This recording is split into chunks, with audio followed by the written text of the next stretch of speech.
If you're a Christian, you are called to be a watchman. Now, what is a watchman? A watchman is a gifting under the prophetic umbrella because you need to be in a place where you hear and see the things God's telling you. In the Old Testament, the watchmen were the prophets because they didn't get words from God today like we do from the Holy Spirit. If you needed a word from God, you had to go find a prophet in the Old Testament. But today we have the Holy Spirit, and not everybody is called to be a prophet, but we all are called to be a watchman over our family, our friends, our coworkers, the people in our lives that God has put there for us to watch over.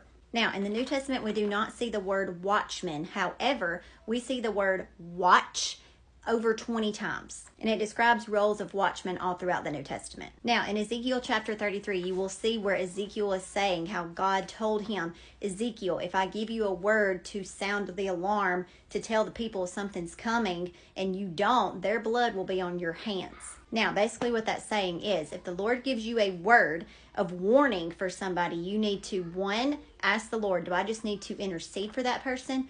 Or number two, do I need to go to that person, sound the alarm, and tell them what the Lord's told me? And if you don't do that, you'll have to answer for that one day. You will have blood on your hands. Now, this is not for people who call themselves a Christian, but they're half in, half out. They're 99% obedient, 1% disobedient, which is still disobedient. This is for the ones that are sold out, bought out, 100% cashed out for God and seeking Him in everything that they do. Because you can't be a watchman if you are not guarding your eye gates and your ear gates, which means you're not guarding the things that you put in your eyes, which means you're regulating what you watch, what you allow yourself to see, and you're monitoring what you're listening to, what kind of music you're listening to, what kind of conversations you're engaging in. Because what you allow in is feeding something. It's either feeding the Holy Spirit or it's feeding your flesh. Don't expect to be trying to hear from God when you've got all this mixture in here.